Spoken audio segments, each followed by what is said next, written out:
nguhaye ikaze cyane mukunzi wa RW-KIGALI TV, reka nkubwire ngo komeza ugire ibihe byiza aho waba uherereye hose. Nkuko rero mumenyereye ko tubagezaho ibintu byiza, ndagira ngo uyu munsi mbagezeho synthetic trading. Abenshi mwumvise future trading, mwumva forex trading, ariko hariho n'izindi trading nyinshi mu by'ukuri ngira ngo mumenye kandi nziza, abantu batazi ko ari nziza cyane kurenza n'izo mwari musanzwe muzi. Niba uzi rero future trading ukamenya forex trading, iyi synthetic trading, uyu munsi ngiye kukubwira ngo ikorite ese strategies zagufasha kuyikora wazikura hehe. Ikaze rero mu kiganiro cyacu cy'uyu munsi, njyewe ndi Jet, iyi ni RW-KIGALI TV.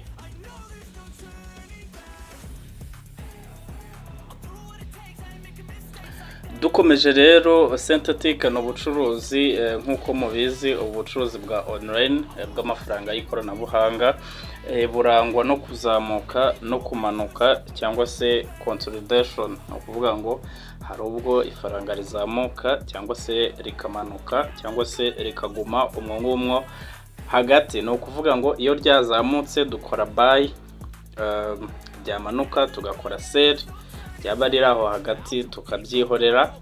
Ubu bucuruzi bwa synthetic trading nabwo rero naho ngaho buherereye. Iyo amafaranga y'ikoranabuhanga yamwe yazamutse dukora buy, yamanuka tugakora sell, byaba biri muri ranging cyangwa consolidation cyangwa hahandi biri kugaragaza ko bitari kuzamuka mu by'ukuri tukareka gucuruza. Iyi synthetic trading rero ushaka kuyikora, ababroker ni Deriv Limited.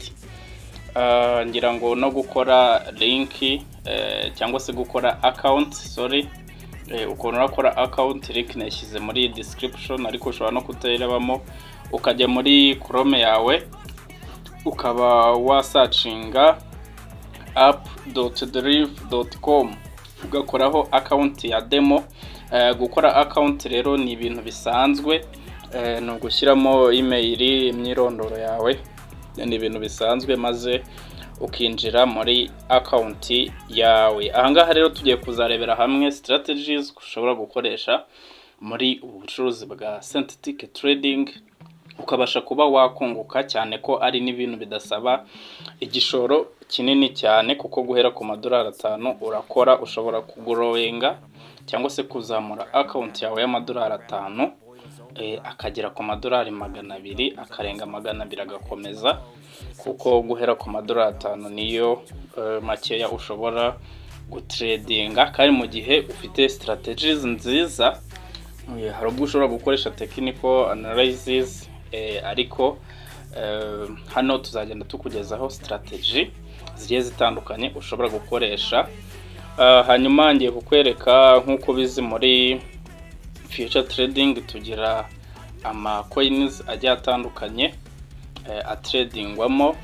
Hari nka za BTC, USDT, Mask USDT, za Solana, za ADA cyangwa se za Cardano, n'izindi coin nyinshi zigiye zitandukanye. Ahangaha rero muri synthetic biratandukanye cyane, nabyo turaza kubigarukaho muri iki kiganiro. Ikintu usabwe gukora niba ushaka gukora iyi synthetic trading, ugomba kubanza ugakora account, ariko ukabanza ugakora no kuvuga ngo tugira account mu bwoko bubiri. Nkuko ubona muri screen yanjye hari yanditse Traders Hub, dufite demo, tukagira na Rio account.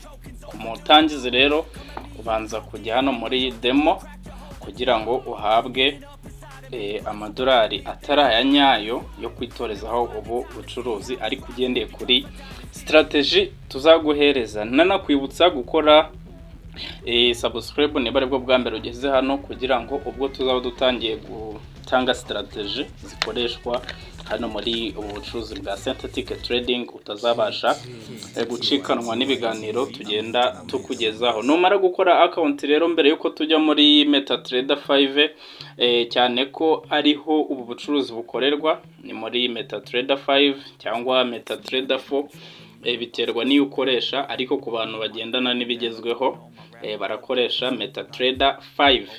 Tutaragiye rero ngo turebe uko biba byifashe, ndagira ngo numara gukora account yawe kuri app.deriv.com ukande ahangaha handitse demo.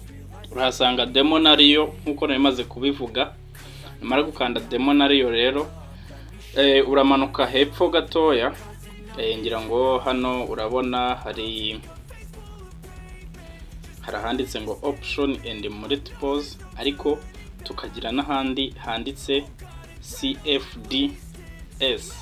Ahangaha rero niho urakanda kuri CFDS, hanyuma ukande hano kuri delivered demo. Urasanga handitse get nkuko hano hasi byanditse, urasanga get, hanyuma uhakande. Numara kuhakanda leta haza akantu kameze utya top up and open, ukande open. Numara gukanda open, mu by'ukuri urabona details zirakujyana muri MetaTrader 5. Urabona broker ni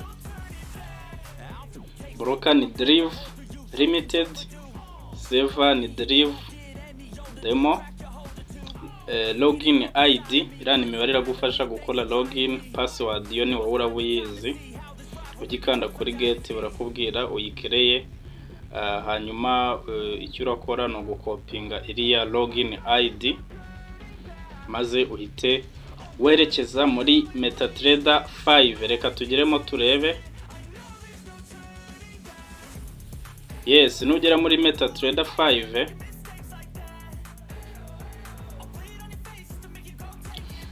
ugakanda kuri utu turongo dutatu hano, tuturongo dutatu,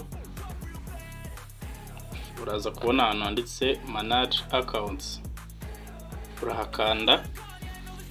Numara kuhakanda rero urakanda kuri aka kantu ka plus, urakubwira ngo shaka find broker, no kuvuga ngo urandikamo ya Deriv Limited. Kugira ngo urabona hano ngiye nayo isashinze. Iyo uyikanzeho rero barakubwira ngo kora login. Hano urashyiramo ya login ID hano hejuru, password ni yindi wakereye, server ni Deriv demo, cyangwa se ishobora kuba ari Deriv server mu gihe uri gukora real account. Urakanda rero kuri demo kuko ni ya demo account. Uzatangira gukoresha real account mu gihe namaze kuguhereza strategy ushobora gukoresha muri ubu bucuruzi bwa synthetic trading. Hanyuma winjiremo, ubwo no kuvuga ngo ngiye namaze kugeramo. Hanyuma murabizi muri future trading tugera za BTC USDT, mask USDT n'izindi zigiye zitandukanye. Ahangaha rero tugira, niba nabyita coin, ni coin ziteye ukwazo, reka nzite coin. Muri forex trading mumenyereza ELO USD, GPY USD n'izindi nyinshi zigiye zitandukanye, ariko hano tugira ama volatility, nk'iyi yitwa volatility 10 index, twagira volatility 100 index, tukagira volatility 25 index n'izindi nyinshi zigiye zitandukanye. Aho ni mu ma volatilities. Tugira n'ama step index, tukagira na boom 1000 index, crash 1000 index, boom 500 index, crash 500 index n'ibindi byinshi bigiye bitandukanye. Ngira ngo murabibona hano tugira ama volatility, ama range break, ama jump, dex indices, basket indices, derivative indices n'ibindi byinshi bigiye bitandukanye. Ibi byose rero kubitradinga bikaba bisaba strategy. So izo strategy uzazikurikira hano kuri JTKTT Uhaye TV. Nanakwibutsa ko wahisemo neza kuba warakoze subscribe kuri channel yacu, uko ibintu tuzakugezaho ni ibintu utazigera usanga ahandi mu by'ukuri. Ikindi navuga, nakubwira ngo ba hafi kuri wowe rero nanone ushaka gukora future trading, ushobora kuza muri group yacu ya WhatsApp, hamwe ducisha amasignals agiye atandukanye, ukabasha kuba wakora ubu bucuruzi bwa future trading wifashishije signals tuguhereza. Icyo ni kimwe. Ikindi uhakura n'andi masomo agiye atandukanye kuko tujya tuyanyuzamo rimwe na rimwe, nayo akaba yagufasha muri uru rugendo rwa trading. Mbibutsa ko twaciye ukubiri na investment platforms kuko nizo kuguhombya gusa, uzijyamo ukunguka uyu munsi ariko ejo ugahomba na cya gishoro cyawe ndetse n'ayandi wari wungutse. Muze rero muri trading, gusa na trading nayo ni risk, bikaba bigusaba kuyijoininga mu by'ukuri ari uko ufiteho ubumenyi, kuko ubwo bumenyi nibwo bw'ingenzi. Ngerageza kububahereza hano kandi nzakomeza kububaha kuri wowe uzaba hafi. Reka nkubwire ngo rero nasoreza ahangaha umenye ibyibanze kuri synthetic trading, ibindi uzagenda ubibona mu gihe kigiye gitandukanye kandi basezeranya yuko bitazatinda. Reka nkubwire ngo rero komeza ugire umunsi mwiza. Jyewe ndi Jet, iyi ni Jet TV. Bye bye.